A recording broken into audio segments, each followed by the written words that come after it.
club. Did you say sleepers? Sleep is for the rich gun club. Why are you guys out here with guns? Why not? Those guys came on Sunday and they tried to intimidate some innocent women, ladies, unarmed men. They got one of them right here. There go one of them right there. Just post up right there. Just keep it right there. We came out here because those guys came out here trying to intimidate those girls, and they thought that they were gonna have it easy. But one phone call was made, and the whole and everybody came down here armed. No bullshit. And Louisiana is a total gun state. Yeah, it's an open carry state, so that's open carry. So that's why we out here. Who came out here this weekend? Who are you talking about? The Confederates. You watch the news, right? What station you with? KTBA. KTB. Oh, y'all ain't keeping up with that? No, I bet. So anybody that keeps up with the news, you should know what went on this weekend.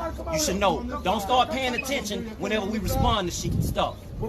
Hey guys, welcome back to The Truth Pages. It's your boy TTP, back with another video. If you haven't already, make sure to subscribe, hit the bell to get your notifications. That way you'll be notified every time I drop a video or live. Make sure to comment on this video, like this video, share this video.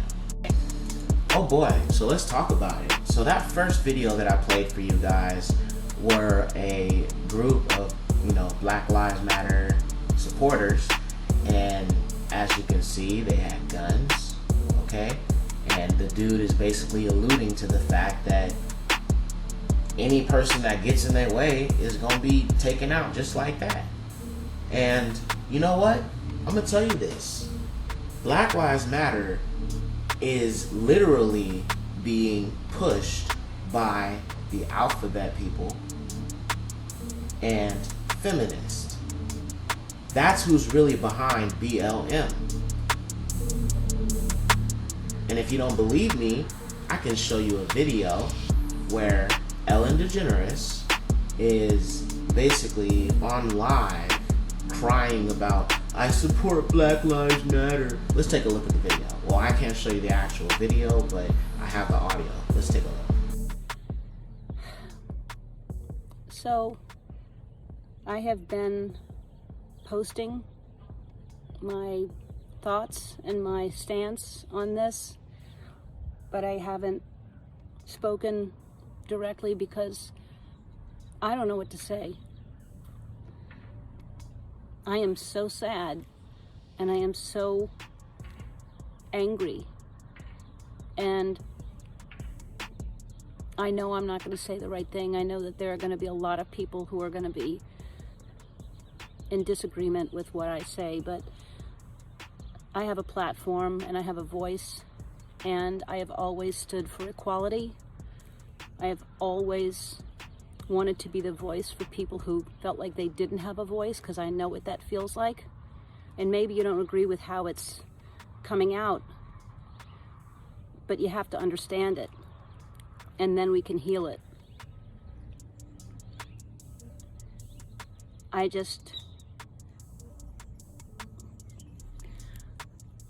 just so sorry that it's come to this. I really don't know what to say other than this has gone on way, way, way, way too long. People have gotten away with murder, and that's what's happening.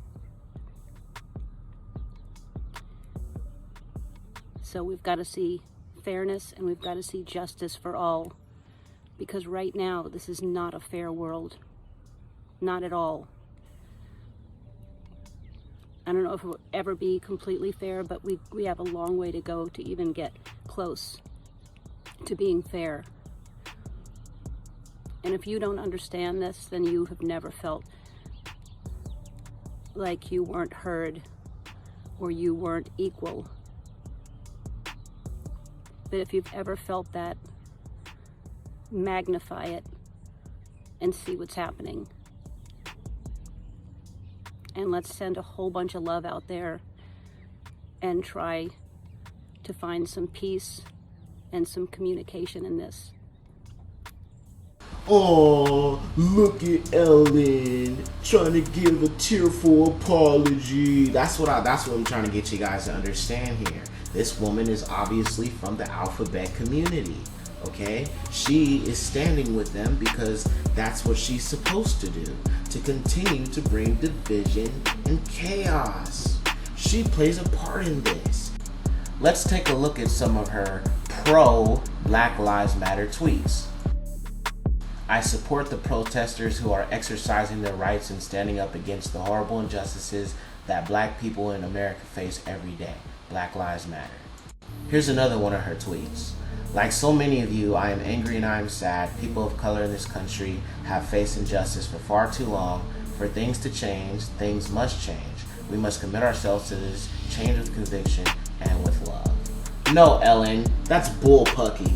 That is bull pucky, okay? You've been on TV for I don't know how many years, and not once have you ever actually dedicated a full segment to the betterment of minorities. You have not done that not one time, okay? There's never been a full episode where you're delving deep into what the minority goes through, what black people go through, what racism feels like on our side. You have not even taken the peek into that valley. But now all of a sudden, because all this stuff is going on and people are going crazy and BLM is going hard, you're gonna sit there and say, I stand. Black people have faced these injustices for far too long. Then tell me why you waited so long to speak about this issue in depth like you're doing right now. Come on, Ellen. I'm not buying it. I'm not buying it. I'm sorry, y'all. I know I keep on laughing, but I have to call out the hypocrisy when I see it. So she says that we've gone through all these racial injustices for far too long, but yet she waited this long to say anything about it. I'm just not, I can't. Marching for equality, Black transgender women are among the most at risk to be subjected to violence or be murdered. According to the Human Rights Campaign, these cases often go unreported because police will misgender the victims. So today, the transgender and Black communities came together. And 13 Action News reporter Astrid Mendez was there, and here's the story. Trans lives matter! Trans lives matter! Black lives matter! Black lives matter! A chant in the middle of Las Vegas Boulevard. Close to 50 members and supporters of the transgender community took part of this march organized by the trans resistance movement after the deaths of African American and transgender people in the country. We're here to march for their lives, we're here to protest their death, we're here to speak for them, and we're here to honor our Black brothers and sisters and our trans brothers and sisters. The fight for civil rights and social justice is united. When we look at police brutality and we look at inequalities and things like that, we're looking at all marginalized people, whether that's because of your sexuality, your gender identity, the color of your skin. We are all being marginalized. And because of this administration, we're being pushed more and more to the margins. And that's why we need to step up, even on a really hot day today. When they arrive at the federal courthouse, they remember their past and the struggles they have faced. You don't have to understand completely where we're coming from and who we are, but we still deserve the equal rights. We still deserve the respect and the humanity that everybody else is afforded. And, you know, eventually you are going to know somebody who is gender diverse. You are going to know somebody who is gay and bisexual and gender fluid. And they say they're not going anywhere.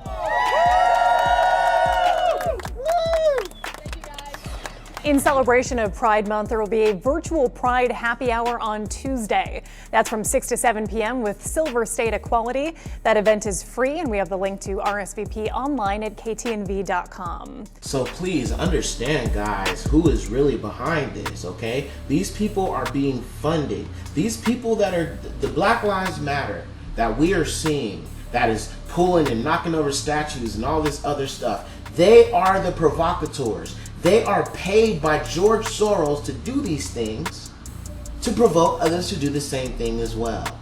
And now what's going to happen, based off of this video that we looked at earlier, there's going to be blood this weekend.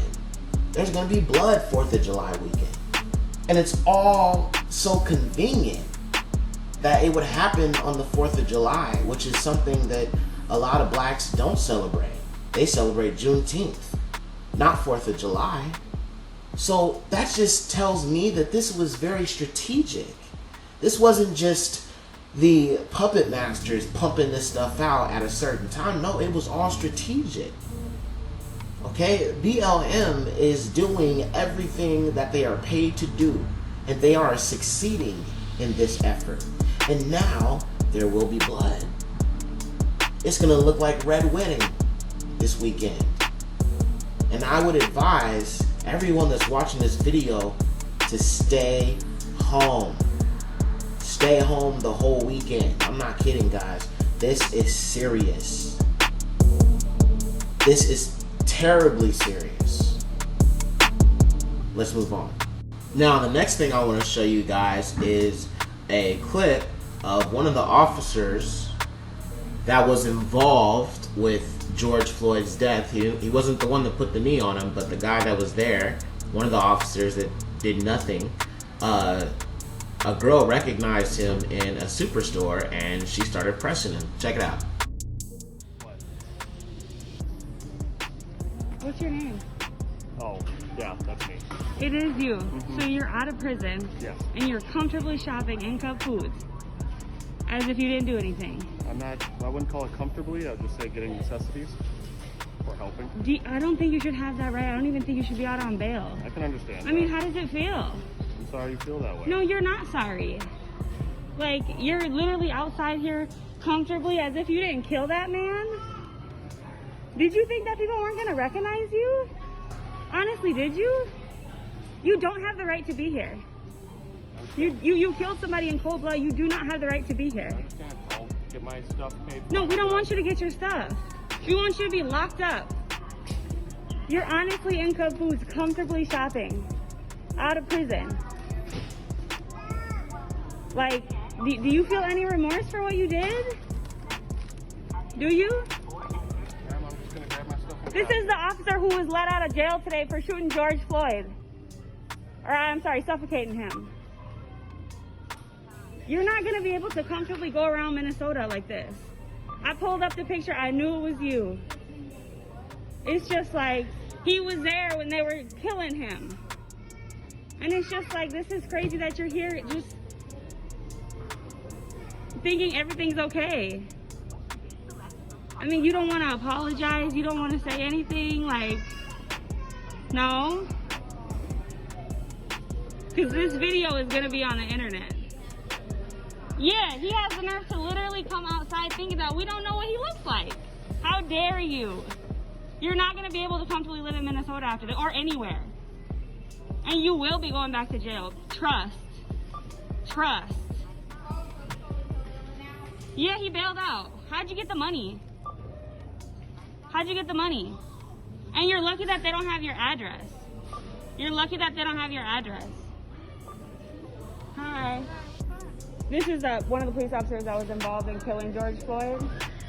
He was out on bail today, and he's over here comfortably shopping in Cub Foods as if. You know what's crazy? That dude is probably going to have to live like that for the rest of his life. He is going to have those demons constantly clawing on his back for the rest of his life, especially because we live in an age where there's social media and, you know, facial recognition. You know, you can you know, take a picture of someone and then have their face analyzed, and there's like a database that can pop up on Google and stuff like that. I mean, this dude is probably going to have to live his life in fear. What he's probably going to really have to do also is shave off that beard, because we know what he looks like with the beard. He needs to shave that thing off, okay? For real. And, you know, this is just the world we live in right now.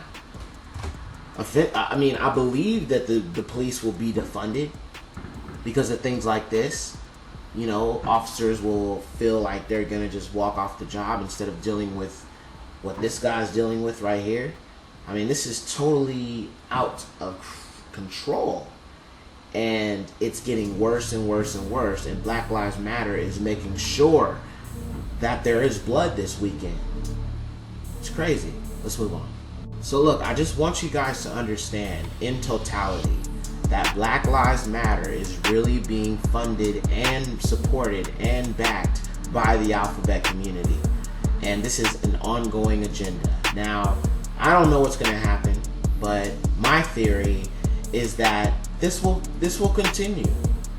This will continue until police are literally forced to walk off the job. Could it be possible that this weekend will be so bad and so bloody that that will be what actually sets off the chain of events with the defunding of the police? Now, I'm not Sidekick. I'm not going to sit here and tell you that that's exactly what's going to happen. I'm not going to sit here and tell you that I know what's going to happen this weekend. I don't. But I'm just trying to look at it from different realistic perspectives. Like, which way could this go? What could this result in? This is unprecedented in this country. Completely unprecedented.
Will ensure that these cops walk off because it gets so bad. It's going to go either way.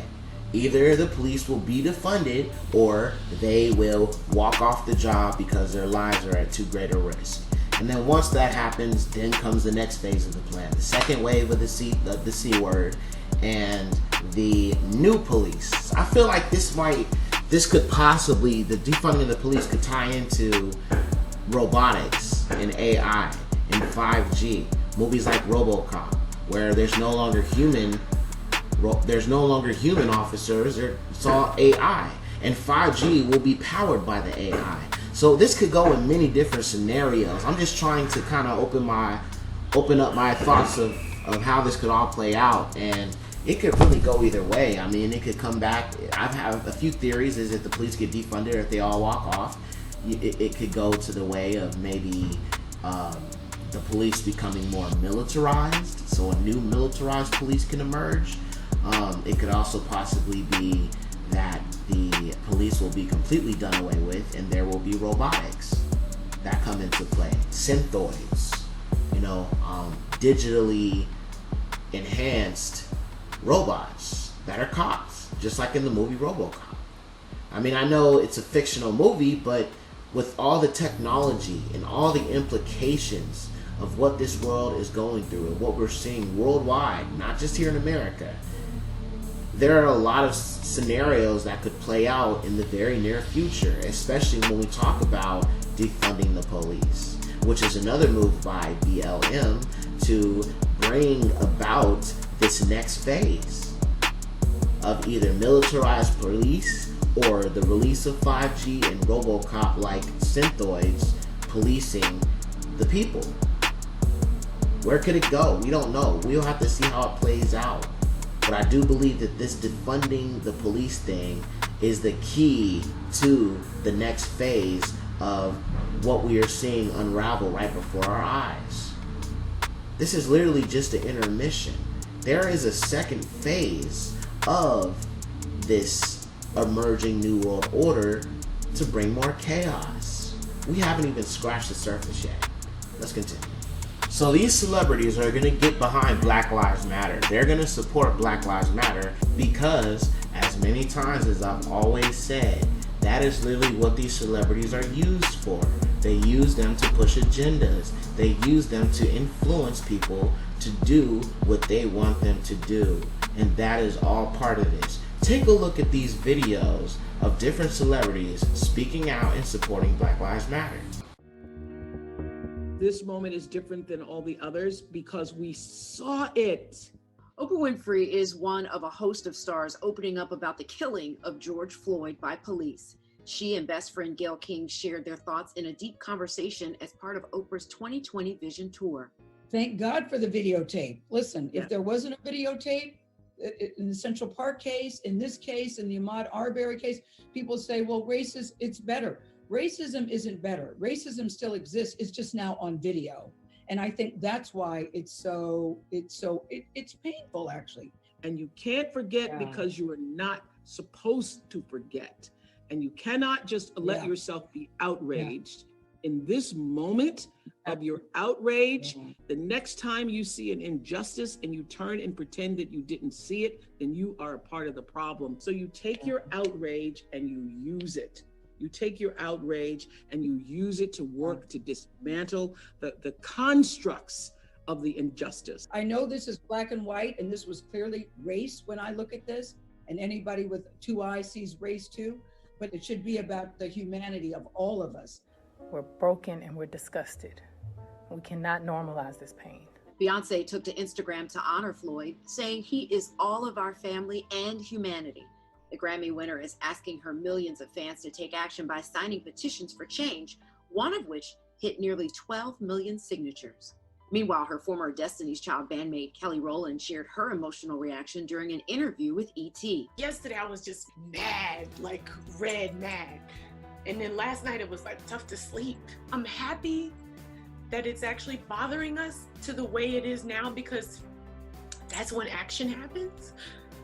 But we need a way to move together, because if we move and we're just acting out of all this anger and madness and emotion, we have to be collected and unified. No weapons formed against me shall prosper. Jamie Foxx hit the streets of San Francisco to join a peaceful protest. He was among thousands who took part in a kneel-in. You can't sit back, you can't tweet, you can't text, you gotta get out here. The Oscar winner also joined protesters in Minneapolis, saying the city was filled with pain, power, and love. Chance the Rapper has been busy in his hometown of Chicago, hosting a peaceful protest while also delivering meals across the community. And Star Wars actor John Boyega has been hard at work on Twitter, calling out his racist followers and sharing tips on how to stay safe while protesting.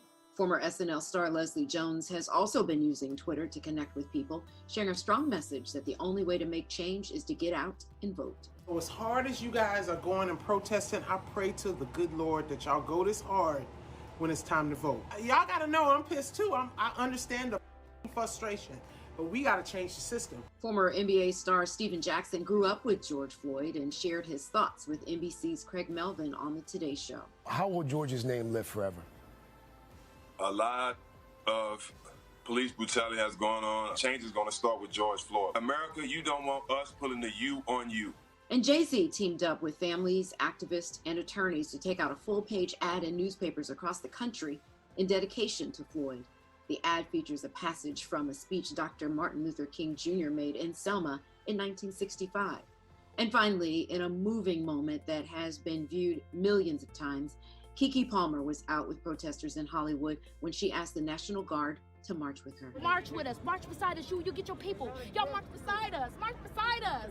March beside us. Let the revolution be televised. March beside us and show us that you're here for us. Make history. Make history with us. Can you take a kneel? Can you take a kneel? I don't know. They ain't enough for me. Let me see. They ain't enough for me.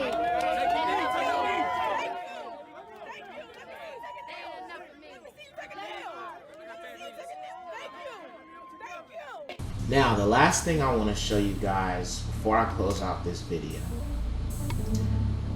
is a video where these celebrities, you know, the paid influencers are on camera. It's a very cringy video, but they're just like, I'm sorry for being insensitive.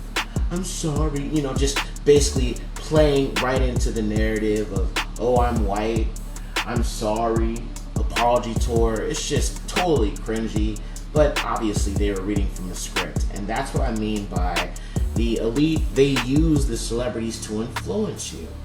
And that's why we're seeing celebrities stand with Black Lives Matter.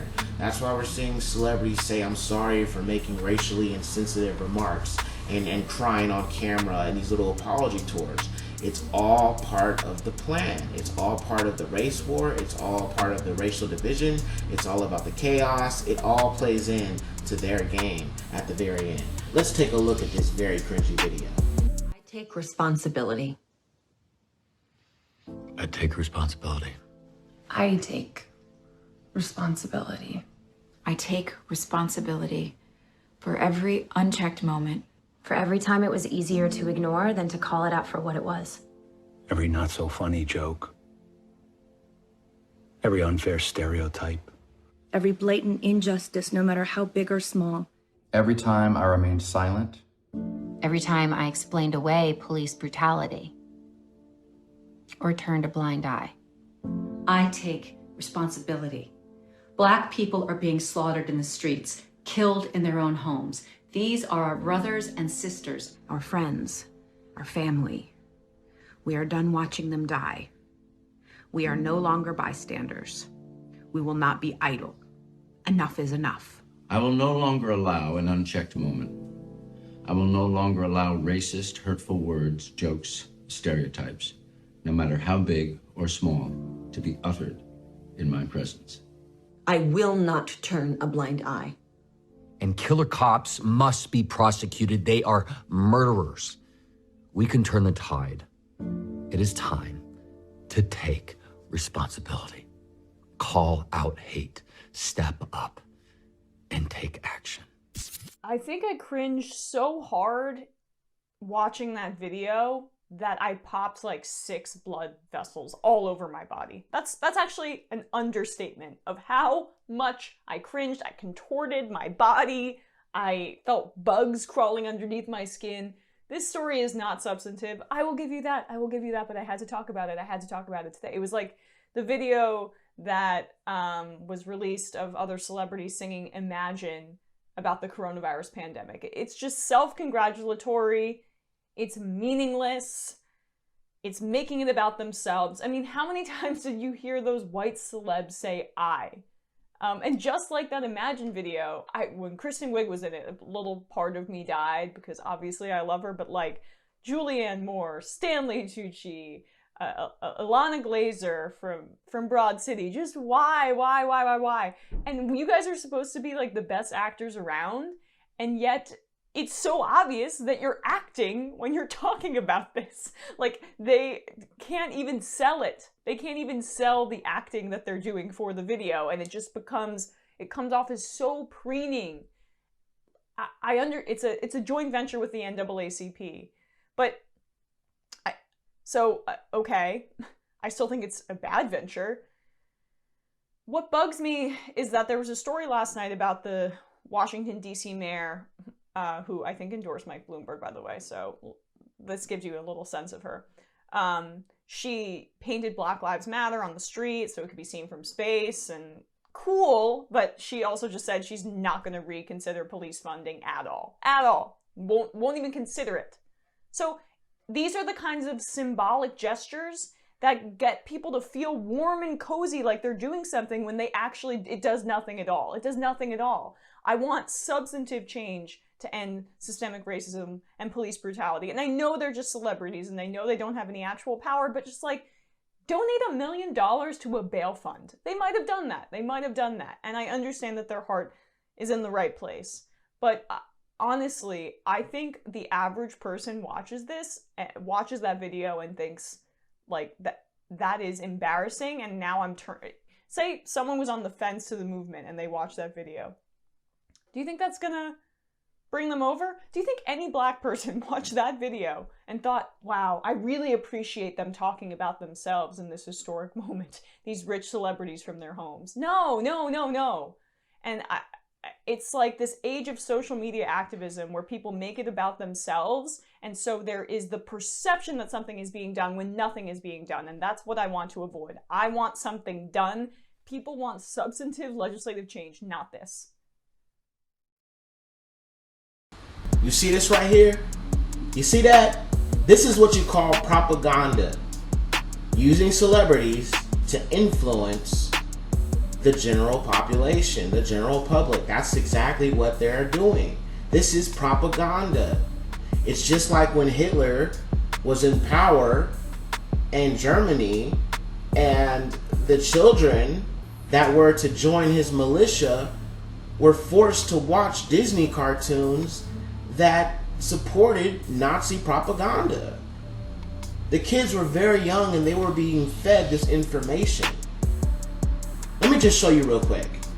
Now, this is beyond the scope of the video, but I just want you to understand the power of propaganda and how the mainstream media uses these people to push their agendas and push their propaganda into the minds of those that receive these celebrities.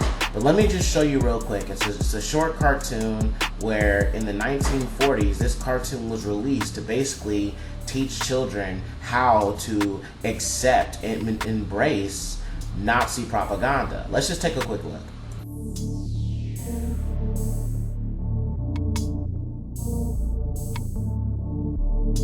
So as you can see, that propaganda was used to train Hitler's youth to stand in his ways and accept his ways and look at Jews as the enemy. That's what celebrities are literally there for. They are there to influence you. That's why they're called influencers. Back then they used cartoons and Nazi propaganda. Now they use people like Beyonce, people like Justin Bieber. You know, people who are really, really, really well known, that have a lot of followers, that have a lot of supporters. So the Black Lives Matter Association is funded by George Soros. What you guys need to understand is this is bigger than George Floyd. This is bigger than police brutality and racism. This is about an agenda being pushed to ensure that there is a civil war. This is about Black Lives Matter and Antifa influencing people to be violent against someone who is anti-Black Lives Matter. It's all just an orchestrated event. And I guarantee you, we're going to hear more and more stories of police brutality. I don't know what this weekend's going to look like, but from what I looked at when I saw that video with that man, the men holding those guns, it's not going to be pretty, man. It is not going to be pretty. Stay in the house if you can, guys. But just understand that Black Lives Matter is an evil organization. It's not about the betterment of black people. It's not about racial injustice. It's about agendas. That's the bottom line, period, point blank. Anyway, it's your boy TTP. Thank you guys for watching. I love you guys, and I'll catch you in the next video. God bless.